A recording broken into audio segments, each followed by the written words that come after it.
গুৰুত্বপূৰ্ণ খবৰ কিয়নো সকলোফালে এই সময়ত দেখা পোৱা যায় যে কুটিল ৰাজনীতিৰ উদাহৰণ কিন্তু এই কুটিল ৰাজনীতিৰ উদাহৰণৰ মাজতে এবাৰ সুস্থ ৰাজনীতিৰ উদাহৰণ দাঙি ধৰিছে গৌৰৱ গগৈ। এবাৰ গৌৰৱ গগৈয়ে নিজৰ যিগৰাকী বিৰোধী প্ৰাৰ্থী আছিল তপন গগৈক অতি সোনকালে সুস্থ হৈ নিৰ্বাচনী প্ৰচাৰ সভাত ভাগ ল'বৰ কাৰণে গৌৰৱ গগৈয়ে মন্তব্য প্ৰদান কৰাৰ লগতে কেতবোৰ বহুকেইটা গুৰুত্বপূৰ্ণ মন্তব্য কৰিলে চৰাইদেউত আজি গৌৰৱ গগৈ। আমি এবাৰ তাৰে বিষয়ে ফুল প্লেটছত জনাব বিচাৰিছোঁ। প্ৰথমতে চৰাইদেউত গৌৰৱ গগৈ নিৰ্বাচনী প্ৰচাৰ কাৰ্যসূচী। নিৰ্বাচনী প্ৰচাৰত ভাগ লৈ গৌৰৱ গগৈ মন্তব্য, চৰকাৰ গঠন কৰি প্ৰথম কেবিনেটতে বাতিল কৰিম কা। বিৰোধী প্ৰাৰ্থী তপন গগৈও আশু আৰোগ্য কামনা গৌৰৱৰ। মই সুস্থ হৈ প্ৰচাৰত ভাগ লোৱা আশা ব্যক্ত কৰে গৌৰৱ গগৈয়ে।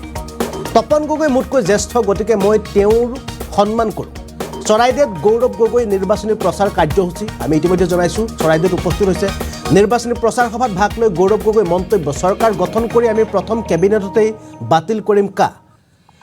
বিৰোধী প্ৰাৰ্থী তপন গগৈও আশু আৰোগ্য কামনা কৰিছে গৌৰৱ গগৈয়ে। সুস্থ হৈ প্ৰচাৰত ভাগ লোৱাৰ আশা ব্যক্ত গৌৰৱৰ। তপন গগৈ মোতকৈ জ্যেষ্ঠ, গতিকে মই তেখেতক সন্মান কৰোঁ। আৰু এনেদৰে তপন গগৈ সম্পৰ্কত মন্তব্য কৰিছে গৌৰৱ গগৈ। আজিৰ দিনটোত চৰাইদেউত উপস্থিত হৈছিল কংগ্ৰেছৰ এগৰাকী প্ৰাৰ্থী গৌৰৱ গগৈ আৰু চৰাইদেউত উপস্থিত হৈ তেওঁ যে মূল্যবোধৰ ৰাজনীতিৰ কথা তেওঁ মন্তব্য দিয়ে আৰু মূল্যবোধৰ ৰাজনীতিৰ কথা কৈ তেওঁ তপন গগৈ প্ৰসংগতো তেওঁ কয় যে তপন গগৈ এগৰাকী ছাত্ৰনেতাৰ লগতে মোৰ এগৰাকী জ্যেষ্ঠ ভাতৃ বুলি তেওঁ মন্তব্য কৰে। লগতে তপন গগৈ যি স্বাস্থ্যৰ কিছুদিনৰ পূৰ্বে তেওঁ যি আঘাতপ্ৰাপ্ত হৈছিল, ভৰিত সেই আঘাতপ্ৰাপ্তৰ পৰা অতি সোনকালে সুস্থ হৈ নিৰ্বাচনী প্ৰচাৰ সভাত অংশ ল'বৰ কাৰণে গৌৰৱ গগৈয়ে এইবাৰ তপন গগৈৰ সম্পৰ্কত মন্তব্য দিয়া পৰিলক্ষিত হৈছে। আৰু যোৰহাটবাসীয়ে তেওঁ প্ৰচাৰ সভাত ভাগ লওক, আমিও আমাৰ মতে প্ৰচাৰ কাৰ্যসূচীত অংশ লৈ আছোঁ, বা তপন গগৈও বা বিজেপিও তেওঁলোকৰ মতে প্ৰচাৰ কাৰ্যসূচী চলাই যাওক, কিন্তু ৰাইজে শেষত সিদ্ধান্ত ল'ব যে এইবাৰ দিল্লীলৈ কাক যোৰহাটবাসীয়ে প্ৰেৰণ কৰিব, সেই সিদ্ধান্ত ৰাইজে ল'ব বুলি আজি গৌৰৱ গগৈয়ে মন্তব্য কৰে। আমি পোনে পোনে গৌৰৱ গগৈয়ে সেই মন্তব্যটো এবাৰ দেখুৱাই ল'বলৈ চেষ্টা কৰিছোঁ। ইয়াত আহি আমি সকলোৱে প্ৰণ লৈছোঁ যে এটা আদৰ্শ ভিত্তিক ৰাজনীতি কৰিবলৈ আমি সকলোৱে ওলাই আহিছোঁ। আমালোকৰ ৰাজনৈতিক প্ৰতিদ্বন্দ্বিতাসকলে বিভিন্ন ধৰণৰ তৰল মন্তব্য ইতিমধ্যে সামাজিক মাধ্যমত প্ৰকাশ হৈছে। আমি সেই স্তৰলৈ যাবলৈ বিচৰা নাই। ৰাইজে কি বিচাৰে, মোৰ বিষয়বোৰ কি হয়, ইয়াৰ সোণাৰী অঞ্চলৰ ৰাইজে কি বিচাৰে, মাহমৰ অঞ্চলৰ ৰাইজে কি বিচাৰে, নাজিৰা অঞ্চলৰ ৰাইজে কি বিচাৰে, ডিমৰ ৰাইজে কি বিচাৰে, বহুত ইয়াত মানুহবোৰে যিদৰে ডিলিমিটেশ্যন হ'ল তাৰলৈ অসন্তুষ্টি প্ৰকাশ কৰিছে।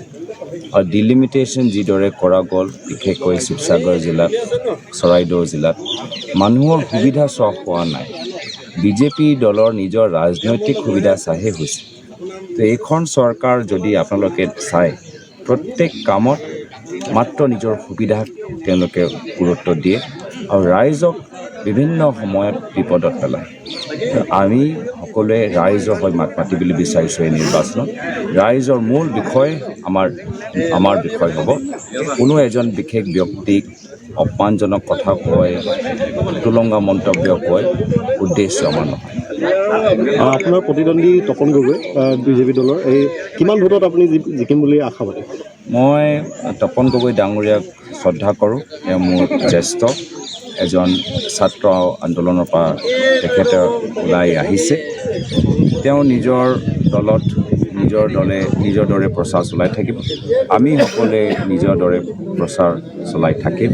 শেষত গৈ জনসাধাৰণ তেওঁলোকে নিশ্চয় বিশ্লেষণ কৰিব।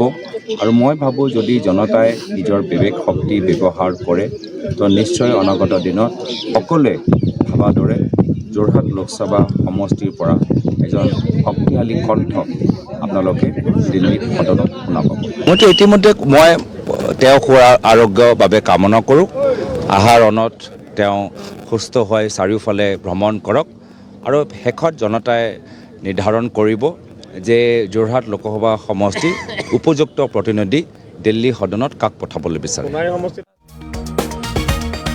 আপোনালোকক গৌৰৱ গগৈ মন্তব্য দেখুৱালোঁ। আজিৰ দিনটোত গৌৰৱ গগৈয়ে চৰাইদেউ বিভিন্ন প্ৰান্তত অৰ্থাৎ শিৱসাগৰ জিলাৰ লগতে চৰাইদেউ জিলাৰ বিভিন্ন প্ৰান্তত তেওঁ এনেদৰে প্ৰচাৰ কাৰ্যসূচীত অংশ লয় আৰু প্ৰচাৰ কাৰ্যসূচীত অংশ লৈ এনেদৰে তেওঁ সংবাদ মাধ্যমত মন্তব্য কৰে, আদৰ্শগত ৰাজনীতিৰ কথা তেওঁ উল্লেখ কৰে আৰু আদৰ্শগত ৰাজনীতিৰ কথা উল্লেখ কৰি তেওঁ তপন গগৈ অৰ্থাৎ বিৰোধী যি প্ৰাৰ্থী আছিল বিজেপিৰ যিগৰাকী প্ৰাৰ্থী তপন গগৈ আশু আৰোগ্য কামনা কৰি নিৰ্বাচনী প্ৰচাৰ সভাত অংশ ল'বৰ কাৰণে আহ্বান জনায় বা মনৰ আশা ব্যক্ত কৰিছে গৌৰৱ গগৈ।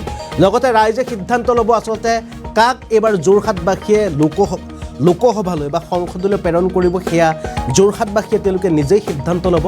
বিজেপিয়ে তেওঁলোকৰ ভাগে তেওঁলোকে প্ৰচাৰ কাৰ্য চলাই যাওক বা আমি আমাৰ বা কংগ্ৰেছৰ ভাগে তেওঁলোকে প্ৰচাৰ কাৰ্য চলাই যাম বুলি তেওঁ মন্তব্য কৰিছে, কিন্তু সিদ্ধান্ত ৰাইজে শেষত ল'ব। আৰু এনেদৰে গৌৰৱ গগৈয়ে আজি আদৰ্শগত ৰাজনীতিৰ কথা কৈ তেওঁ যিগৰাকী প্ৰাৰ্থী আছিল বিৰোধী প্ৰাৰ্থী অপজিশ্যন আছিল তপন গগৈৰ বিৰুদ্ধে এনেদৰে মন্তব্য কৰি কয় যে অতি সোনকালে সুস্থ হৈ তেওঁ নিৰ্বাচনী প্ৰচাৰ সভাত অংশ ল'বৰ কাৰণে মন্তব্য প্ৰদান কৰিছে গৌৰৱ গগৈয়ে।